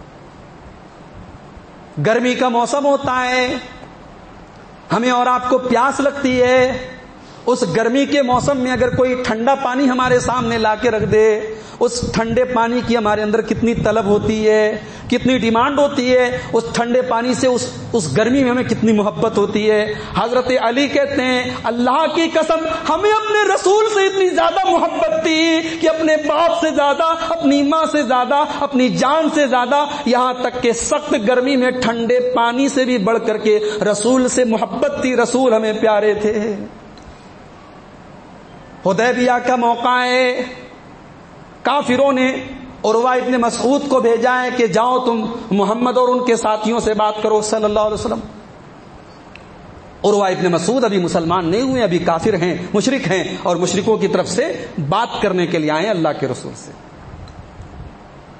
بات کر کے جب واپس جاتے ہیں تو کہتے ہیں مکہ والو، میں قیصر کے دربار میں بھی گیا، میں کسریٰ کے دربار میں بھی گیا، میں نے کسی بادشاہ کا بھی اتنا احترام نہیں دیکھا، کسی بادشاہ کی بھی اتنی عزت نہیں دیکھی جتنی عزت محمد رسول اللہ کے صحابہ ان کی کرتے ہیں۔ اے مکہ والو، محمد رسول اللہ کے صحابہ تو اپنے رسول سے اتنی محبت کرتے ہیں کہ ان کی طرف وہ ٹکٹکی بات کر کے دیکھتے بھی نہیں ہیں، اتنا احترام کرتے ہیں کہ نظریں جما کر کے وہ اپنے نبی کا دیدار بھی نہیں کرتے ہیں۔ وہ اتنی محبت کرتے ہیں کہ محمد رسول اللہ اگر وضو کریں تو ان کے وضو کا بچا ہوا پانی حاصل کرنے کے لیے ایک دوسرے سے لڑتے ہیں، اتنی محبت کرتے ہیں کہ وہ رسول اگر تھوک دیں تو ان کا تھوک زمین پر نہیں گرتا ہے، کوئی نہ کوئی صحابی اپنے ہاتھ میں وہ تھوک لے کر کے اپنے بدن پہ مل لیتا ہے، اپنے بدن پہ رگڑ دیتا ہے۔ یہ محبت تھی صحابہ کو جناب محمد رسول اللہ صلی اللہ علیہ وسلم سے۔ اور ایسا نہیں ہے کہ یہ صرف محبت تھی، محبت کے ساتھ ساتھ رسول کی سنت کی اتباع کا جذبہ بھی اتنا ہی زیادہ تھا، رسول کی سنت پر مرنے مٹنے کا جذبہ بھی اتنا ہی زیادہ تھا۔ اللہ کے نبی مسجد میں بیٹھے ہوئے ہیں، دروازے پر عبداللہ ابن مسعود داخل ہو رہے ہیں، دروازے کے اندر آ رہے ہیں، نبی اکرم اپنے کسی صحابی سے کہہ رہے ہیں بیٹھ جاؤ اجلس، بیٹھ جاؤ اجلس کی آواز عبداللہ ابن مسعود کے کان میں پڑ گئی. وہ دروازے پر ہے جہاں جوتے چپل رکھے جاتے ہیں، وہ رسول کی آواز سن کر کے وہیں بیٹھ جاتے ہیں. رسول اکرم کی نظر پڑتی ہے، اے عبداللہ تم اتنی دور کیوں بیٹھے ہو، تم دروازے کے پاس کیوں بیٹھے ہو؟ عبداللہ کہتے یا رسول اللہ میں نے آپ کی زبان سے یہ کلمہ سنا، یہ بات سنی، آپ نے کہا اجلس بیٹھ جاؤ، میں بیٹھ گیا. مجھے نہیں پتا آپ نے کس سے کہا تھا، مجھے اتنا پتا ہے کہ رسول نے کہا ہے بیٹھ جاؤ، میں بیٹھ گیا.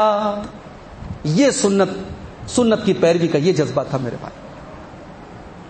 صحیح مسلم کی روایت ہے. آج ہندوستان کے حالات یہ ہیں، اسی مہاراشٹر سے ایک رپورٹ آئی تھی، آپ کے بغل کا صوبہ اسٹیٹ ہے. 76 لڑکیوں نے، مسلمان لڑکیوں نے غیر مسلموں سے شادی کی ریکویسٹ ڈالی ہے کورٹ کے اندر.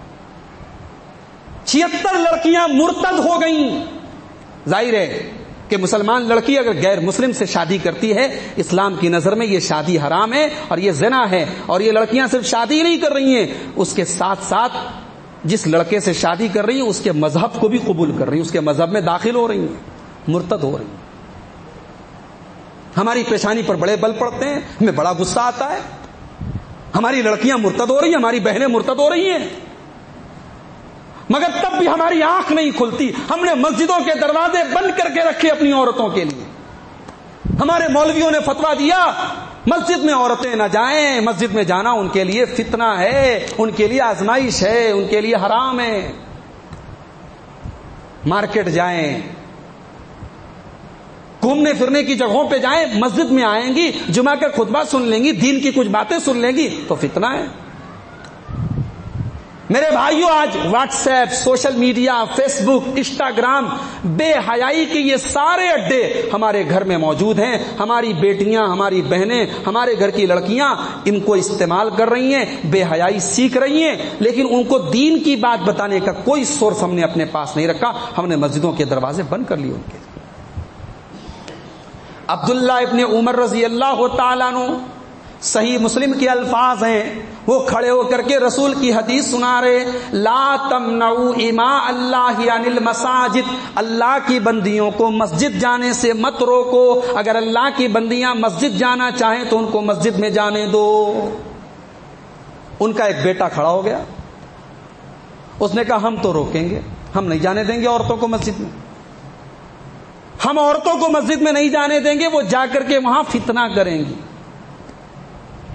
صحیح مسلم کے الفاظ ہیں، حضرت عبداللہ ابن عمر نے اپنے اس بیٹے کو برا بھلا کہا، لان تان کیا اور کہا کہ میں رسول کی حدیث سنا رہا ہوں کہ مت روکو اللہ کی بندیوں کو مسجد جانے سے، اور تو کہہ رہا ہے کہ ہم روکیں گے.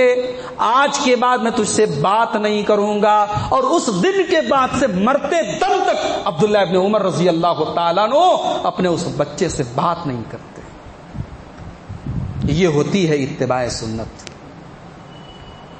محبت رسول دکھانے کا نام نہیں ہے میرے بھائیوں، محبت رسول اس کا نام ہے کہ رسول کے اشارے پر آدمی جان دے دے، رسول کے حکم پر آدمی سر کٹا دے، رسول کی سنت پر آخری دم تک چلے. ایک اور صحابی ہیں، سونے کی انگوٹھی پہن کر کے آ گئے. رسول اکرم نے دیکھا سونے کی انگوٹھی پہن کے آئے. ہمارے یہاں ابھی بھی چل رہی ہے، بہت سارے لڑکوں کو سونے کی انگوٹھی منگنی کے موقع پہ مل جاتی ہے، سونے کی چین مل جاتی ہے، سونے کی بٹن لوگ لگا لیتے ہیں. حرام ہے، مرد کے لیے سونا حرام ہے. نبی اکرم نے صحابی کی انگلی میں انگوٹھی دیکھی سونے کی، کہا کہ ایامد احدکم الی جمرۃ من النار، اے میرے صحابی تو سونے کا انگارہ پہن کے چل رہا ہے، کیا تو پسند کرے گا جہنم کا انگارہ تیرے ہاتھوں میں پہنایا جائے؟ رسول نے اتنا کہا اور ان کی انگلی سے انگوٹھی نکالی اور زمین پہ پھینکی. رسول اکرم صلی اللہ علیہ وسلم جب وہاں سے تشریف لے گئے، چلے گئے، دوسرے صحابہ نے اس صحابی سے کہا بھائی سونے کی انگوٹھی ہے, اٹھا لو, بیچ دینا, گھر کی عورتوں کو دے دینا, فائدہ اٹھا لینا, یہ قیمتی چیز ہے. صحابی کا جواب سنو, کہتے ہیں واللہ لا آخذ شیئا طرحہ رسول اللہ صلی اللہ علیہ وسلم, جس چیز کو میرے رسول نے پھینک دیا ہو اس چیز کو میں دوبارہ ٹچ کرنا بھی گوارا نہیں کرتا, اس چیز کو میں دوبارہ چھونا بھی گوارا نہیں کرتا. رسول نے غصے میں پھینک دیا ہے, میں نہیں چھوتا, میں اس سامان کو نہیں اٹھاتا. یہ ہے رسول کے صحابہ. غزوہ احد کا موقع ہے, جنگ کے میدان میں ایک عورت کا شوہر شہید ہو گیا, بھائی شہید ہو گیا اور بیٹا شہید ہو گیا. جنگ سے جب خبر آئی مدینہ کے اندر, خبر لانے والے نے اس بوڑھی عورت سے کہا اماں بڑے افسوس کی خبر ہے, تو بیوہ ہو گئی, تیرے شوہر کا انتقال ہو گیا, تیرا شوہر شہید ہو گیا. وہ بوڑھی عورت کہتی ہے میرے شوہر کی خیریت مت بتاؤ, مجھے عائشہ اور خدیجہ کے شوہر کی خیریت بتاؤ, مجھے بتاؤ کہ جناب محمد الرسول اللہ کیسے ہیں, کس حال میں. صحابی کہتے ہیں کہ امی اللہ کے رسول بالکل خیریت سے ہیں, بالکل ٹھیک ہیں. تھوڑی دیر کے بعد ایک دوسرا آدمی خبر لے کے آتا ہے, امی جان تیرے بیٹے کا انتقال ہو گیا, تیرا بیٹا اللہ کی راہ میں شہید ہو گیا. کہا مجھے میرے بیٹے کا حال بعد میں بتانا, پہلے آمینہ کے لال کا حال بتاؤ, پہلے عبداللہ کے لال کا حال بتاؤ, پہلے محمد الرسول اللہ کا حال بتاؤ, میرے نبی کیسے ہیں. کہا کہ ہاں اللہ کے نبی بخیر و عافیت ہیں. تیسری خبر آئی, امی جان تیرے بھائی کا انتقال ہو گیا. کہا کہ میرے بھائی کا حال مجھے بعد میں بتانا, پہلے محمد عربی کا حال مجھے بتاؤ. کہا کہ ہاں اللہ کے رسول صحیح سلامت ہیں. اس نے کہا نہیں, مجھے جب تک اپنے رسول کا دیدار نہیں کرا دو گے, میں اپنی آنکھوں سے اپنے رسول کو دیکھ نہیں لوں گی, تب تک مجھے چین نہ ملے گا. تھوڑی دیر کے بعد اللہ کے رسول اپنی سواری پر مدینہ میں تشریف لا رہے ہیں. عورت نے دور سے اللہ کے رسول کو دیکھا, کہنے لگی کل مصیبت بعدک جلل, اے اللہ کے نبی میں نے شوہر کھو دیا, میں نے بیٹا کھو دیا, میں نے بھائی کھو دیا, مگر اے میرے رسول آپ کو دیکھ لیا, آپ کو دیکھنے کے بعد یہ ساری مصیبتیں میری ختم ہو گئی, یہ ساری مصیبتیں میرے لیے ہلکی ہو گئیں. اے میرے نبی اگر آپ زندہ ہیں, آپ باحیات ہیں, آپ موجود ہیں, تو یہ ساری مصیبتیں میرے لیے آسان ہیں. یہ ہے محبت رسول. صحابہ کا جذبہ, دین کی راہ میں قربانی کا جذبہ میرے بھائیوں. حضرت صہیب رومی کو دیکھو, مکہ سے ہجرت کر کے مدینہ جا رہے ہیں, زندگی بھر کی جو کمائی ہے, جو پیسہ ہے, جو دھن دولت ہے, سب اکٹھا کر کے اپنے ساتھ لے کے جا رہے ہیں. مکہ کے سرداروں نے ان کی اونٹ کی لگام پکڑ لی, نکیل پکڑ لی. اے صہیب کہاں جا رہے ہو؟ کہا مدینہ جا رہا ہوں. کہا اچھا بھول گئے, چھوٹے سے تھے جب آئے تھے مکہ میں, غلام تھے, بزنس کیا, پیسہ کمایا, پراپرٹی بنائی, پیسہ دھن دولت اکٹھا کیا, آج سب لے دے کر کے مدینہ جانا چاہتے ہو, ہم تمہیں جانے نہیں دیں گے. کہا ہے مکہ کے سرداروں اگر یہ دھن دولت میں چھوڑ کے جاؤں تو کیا تم مجھے جانے دو گے؟ کہا کہ ہاں تم اکیلے چلے جاؤ ہم جانے دے دیں گے, یہ دھن دولت یہ پونجی تمہیں لے کے جانے نہیں دیں گے. میرے پیارے ساتھیوں, حضرت صہیب رومی رضی اللہ تعالیٰ عنہ نے ایک سیکنڈ بھی نہیں لگایا فیصلہ کرنے میں, ڈیسیزن لینے میں. فوراً وہ سارا کا سارا دھن دولت اور وہ زندگی بھر کی کمائی مکہ کے ان سرداروں کے حوالے کر دی, اور خالی ہاتھ وہ مکہ سے مدینہ پہنچے. جب مدینہ پہنچے رسول اکرم سے ملاقات ہوئی, رسول اکرم نے اپنے اس صحابی کو گلے لگایا. ابھی صہیب رومی نے اپنے نبی کو کچھ بتایا نہیں ہے, مگر اللہ تعالیٰ نے اپنے نبی کو سب کچھ بتا دیا. رسول نے حضرت صہیب رومی کو گلے لگایا اور کہا کہ اے صہیب ربحت البیع, ربحت البیع, اے صہیب تو نے بڑے فائدے کا سودا کیا ہے, تو نے بڑے منافع کا سودا کیا ہے, تو نے دین کو بچانے کے لیے اپنا سب کچھ قربان کر دیا ہے, تو نے گھاٹے کا سودا نہیں کیا ہے, تو نے فائدے کا سودا کیا ہے. یہ نبی کے صحابہ تھے. آج اللہ کے دین کے لیے چند پیسے ہمیں دینے پڑ جائیں, اللہ کو راضی کرنے کے لیے چند روپیے ہمیں خرچ کرنے پڑ جائیں تو ہمیں پریشانی ہوتی ہے, ہمارے ماتھے پر بل آ جاتے ہیں. غزوہ تبوک کا موقع یاد کرو میرے پیارے ساتھیوں. نبی کے صحابہ اپنے نبی کے ساتھ جا رہے ہیں اور کھانے کی اتنی قلت ہے, ایک کھجور کو 15 لوگ مل کر کے باری باری سے اس کھجور کو چوس کر کے سفر کاٹ رہے ہیں. ایسا بھی موقع آیا جب کھانے کو کچھ نہیں ہے تو سواری کے اونٹ کو ذبح کر دیا گیا اور اونٹ کے گوشت کو تقسیم کر دیا گیا. جب وہ اونٹ کا گوشت بھی ختم ہو گیا, اس کے پیٹ کے اندر جو چربی ہوتی ہے, جو پانی ہوتا ہے, اس پانی کو پی کر کے صحابہ نے اس سفر کو کاٹا ہے. میرے پیارے بھائیوں, بڑی قربانیوں کے بعد یہ اسلام ہمیں ملا ہے, یہ دین ہمیں ملا ہے. اس دین کو ہمیں پہنچانے کے لیے صحابہ نے بڑے پاپڑ بیلے ہیں, بڑی تکلیفیں اٹھائی ہیں, بڑی قربانیاں دی ہیں. غزوہ تبوک کا موقع ہے.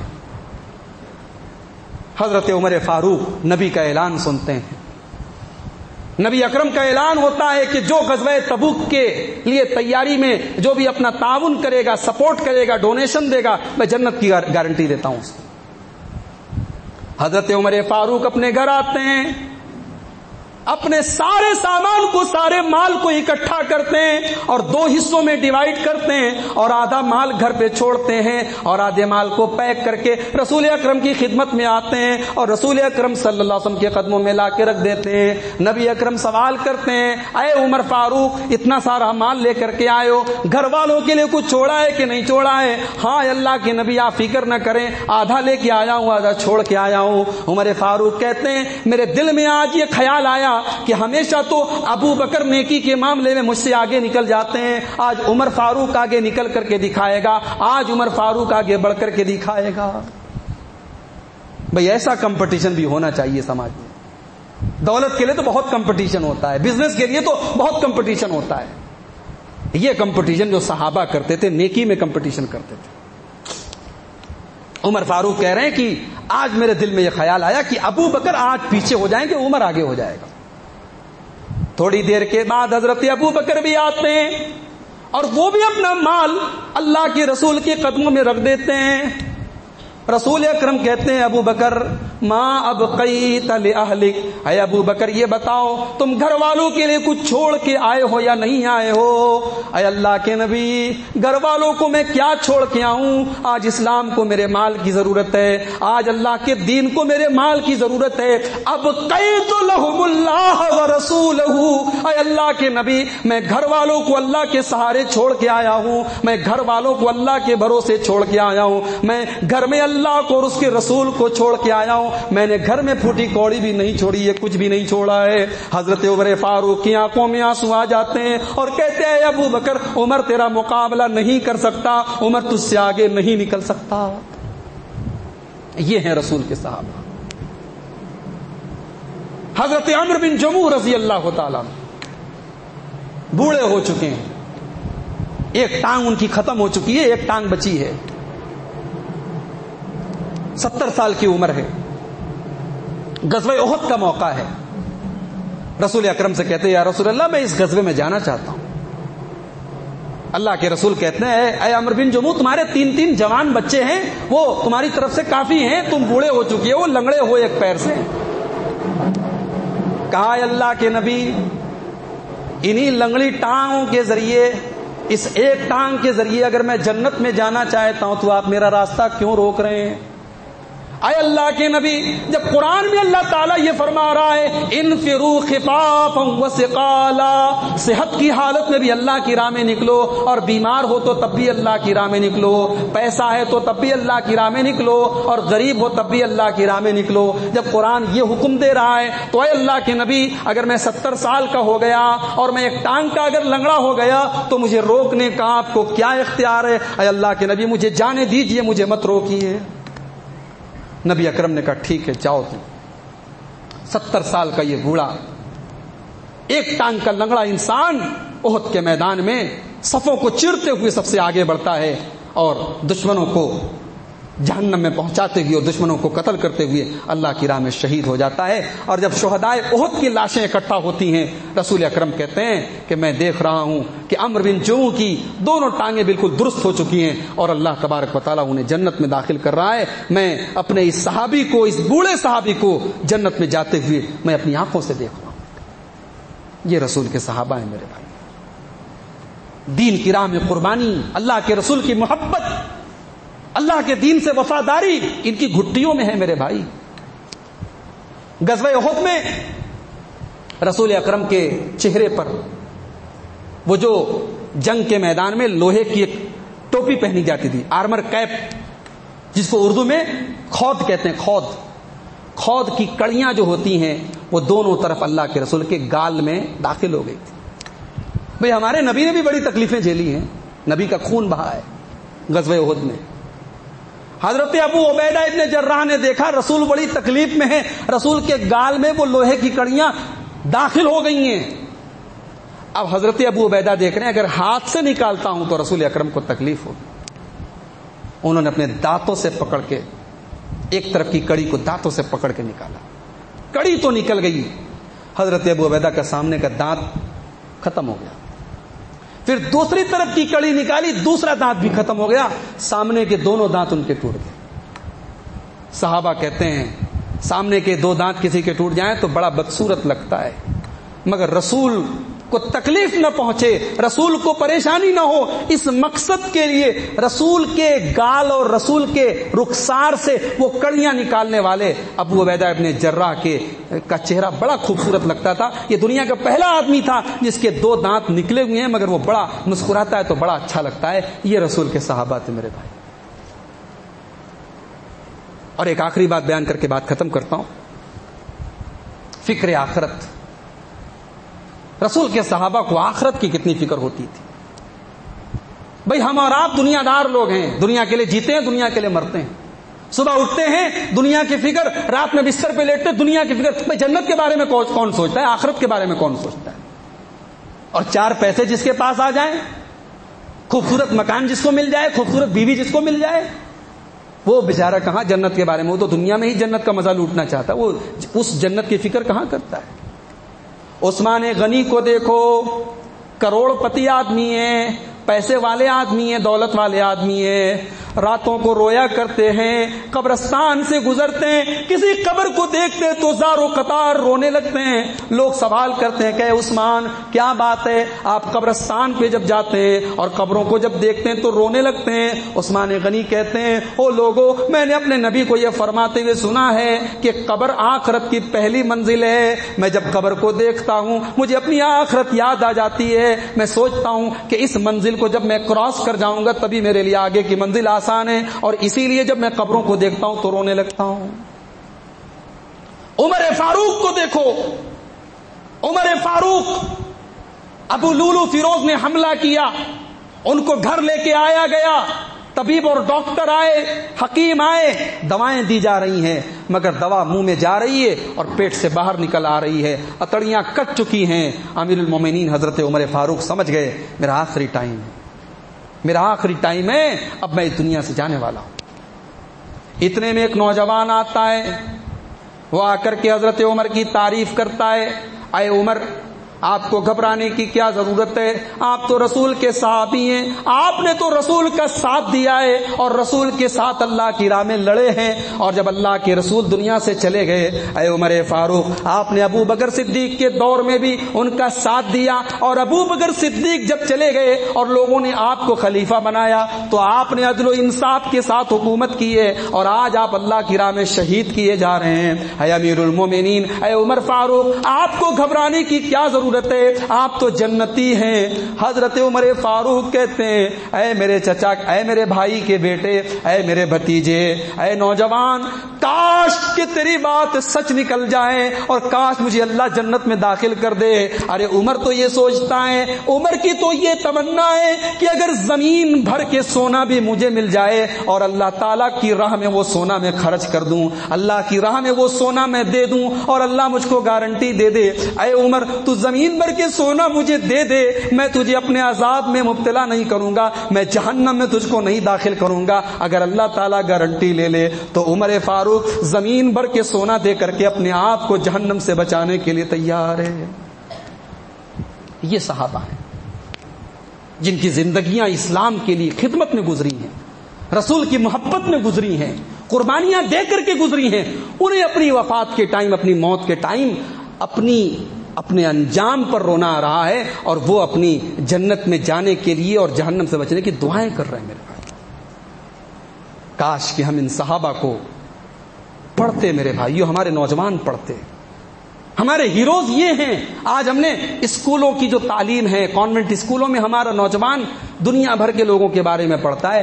ظاہر ہے کہ جو ہمارے اصل ہیروز ہیں، جو ہمارے آئیڈیل ہیں، رسول کے صحابہ ہیں، ان کے بارے میں ہمارے نوجوان کی معلومات زیرو ہے.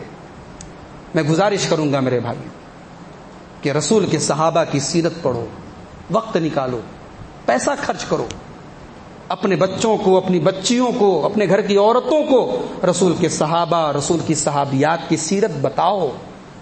اللہ کی قسم یہ سیرتیں، یہ زندگیاں ہمیں انسپائر کریں گی، ہمارے ایمان کو بڑھائیں گی، دین کے لیے کچھ کرنے کا جذبہ ہمارے اندر پیدا کریں گی، ہمارے اخلاق کو درست کریں گی. یہی میرا پیغام ہے آج کی اس تقریر کے ذریعے. عظمت صحابہ صرف بیان کرنے کی چیز نہیں ہے. صحابہ کی عظمت کو سینے میں اتارنے کی ضرورت ہے. صحابہ کی عظمت اور کیریکٹر کو اپنے کیریکٹر میں اتارنے کی ضرورت ہے. صحابہ وہ ہیں جن کا ایمان بھی مضبوط ہے اور جن کا اخلاق بھی مضبوط ہے، جو نمازی بھی ہیں، جو پرہیزگار بھی ہیں اور جو بڑے بااخلاق بھی ہیں، جن کی نماز بھی درست ہے اور جن کا لین دین بھی درست ہے، جن کا کیریکٹر بھی اچھا ہے اور جن کی جوانی بھی اچھی ہے. آج ہمارے نوجوان عبداللہ ابن عمر کی سیرت پڑھیں. آج ہمارے وہ نوجوان جو رات میں 2-2 بجے تک موبائل پر چیٹنگ کرتے ہیں، لڑکیوں سے باتیں کرتے ہیں، وہ عبداللہ ابن عمر کی سیرت پڑھیں. وہ حضرت اسامہ ابن زید کی سیرت پڑھیں. وہ حضرت مرثد ابن ابی مرثد کے بارے میں پڑھیں. یہ وہ صحابہ ہیں جو جوان تھے، مگر ان کی جوانیاں کہاں گزری ہیں میرے بھائی. عبداللہ ابن عمر رضی اللہ تعالیٰ عنہ مسجد میں سوتے تھے. ایک دن رات میں خواب دیکھا کہ 2 فرشتے ان کے پاس آئے اور ان کو ایک کنویں کے پاس لے کے گئے. انہوں نے کنویں میں جھانکا تو اندر آگ جل رہی تھی. فرشتوں نے ان سے کہا ڈرو مت، تم اس میں داخل نہیں ہوگے. عبداللہ ابن عمر کی آنکھ کھلی، چہرے پر پسینہ تھا، بدن پہ پسینہ تھا. اتنا بھیانک سپنا دیکھا میں نے، اتنا بھیانک خواب دیکھا. اب ہمت نہیں پڑ رہی کہ رسول سے اپنا یہ خواب بیان کیسے کروں. تو بہت ساری باتیں ہوتی ہیں نا، وہ آدمی کسی سے نہیں کہتا، اپنی بہن سے کہتا ہے. بہن بھائی کا رشتہ بھی بڑا پیارا ہوتا ہے. اللہ تعالی ہم سب کی بہنوں کی حفاظت کرے. بہنوں کی قدر کیجئے، شادی کے بعد بھی ان کی حال چال لیا کیجئے، بڑا پیارا رشتہ ہوتا ہے.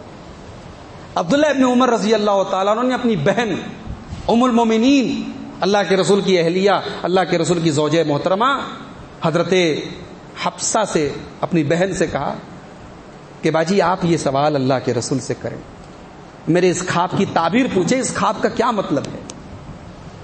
حضرت حفصہ آئیں اللہ کے رسول کے پاس، یا رسول اللہ میرے بھائی نے ایسا ایسا خواب دیکھا ہے، اس خواب کا کیا مطلب ہے. اللہ کے رسول صلی اللہ علیہ وسلم مسکرائے، کہا کہ حفصہ یہ خواب برا نہیں ہے، اپنے بھائی عبداللہ سے کہو کہ وہ بہت اچھا آدمی ہے، بہت نیک آدمی ہے، بس ایک بات کی کمی ہے، وہ رات میں عشاء کی نماز پڑھنے کے بعد سو جاتا ہے، تہجد نہیں پڑھتا ہے. لو کان یصلی من اللیل، کاش کہ وہ تہجد پڑھنا شروع کر دے، بس یہی ایک بات کی کمی ہے اس کے اندر. بخاری کے الفاظ ہیں، حضرت حفصہ رضی اللہ تعالی عنہ اپنے بھائی سے آ کر کے جب اتنا کہہ دیتی ہیں کہ رسول نے تمہاری تعریف کی ہے، تمہاری تعریف کی ہے اور یہ کہا ہے کہ کاش تم تہجد کی نماز پڑھتے. بخاری کے الفاظ ہیں، اس دن کے بعد کبھی عبداللہ ابن عمر رضی اللہ تعالیٰ عنہ بغیر تہجد کی نماز پڑھے بستر پہ نہیں گئے، بغیر تہجد کی نماز پڑھے کبھی نہیں سوئے. تو جوان تو وہ بھی تھے میرے بھائی. جوانی کی عبادت، جوانی کے سجدے، جوانی کی دعائیں، جوانی کی توبہ اللہ کو بڑی مقبول ہے، بڑی محبوب ہے. انتظار مت کرو میرے بھائی، یہ کورونا کا دور ہے. یہ وہ دور ہے جب ہم نے بیمار ہونے کی خبریں کم سنی ہیں، مرنے کی خبریں زیادہ سنی ہیں. خبر آتی ہے فلاں آدمی ہاسپٹل میں گیا، اگلے دن خبر آتی ہے انتقال ہو گیا. یہ وہ دور ہے جس نے ہمیں سکھا دیا کہ زندگی ایک ایسا دیا ہے جو کبھی بھی بجھ سکتا ہے، دل کی دھڑکن کبھی بھی رک سکتی ہے اور سانسوں کی ڈور کبھی بھی ٹوٹ سکتی ہے. لہذا اس انتظار میں نماز کو ترک مت کرو، اس نماز میں دین کو ترک مت کرو کہ جب بوڑھے ہو جائیں گے تب نمازی ہو جائیں گے، تب تہجد گزار ہو جائیں گے، تب نیک بن جائیں گے۔ اپنی جوانی کو، اپنے جوانی میں اپنے سجدوں کو، اپنے ماتھوں کو سجدوں کے نشان سے چمکا لو، اپنی جوانی میں اپنے چہروں کو داڑھی سے چمکا لو، اپنی جوانی میں اپنے دین پر عمل کرنا شروع کر دو، اپنی جوانی کو رسول کے طریقے کے مطابق گزارو۔ پروردگار عالم سے دعا ہے رب العالمین ہمیں رسول اکرم کے صحابہ سے، رسول اکرم کے اہل بیت سے سچی محبت کرنے کی توفیق عطا فرما۔ رب العالمین ہمیں تو توفیق دے کہ ہم تیرے رسول کے سیرت پر اور تیرے رسول کے صحابہ کی سیرت پر ہم عمل کریں، ان کے کردار کو اپنائیں، ان کی خوبیوں کو اپنے اندر پیدا کرنے کی کوشش کریں۔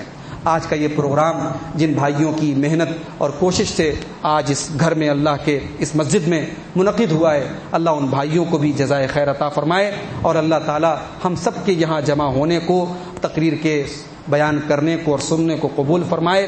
ہمارے جو بھی ہماری مائیں بہنیں بھی اگر اس پروگرام میں آئی ہیں اور سن رہی ہیں، اللہ تعالیٰ ان کو بھی عمل کی توفیق عطا فرمائے۔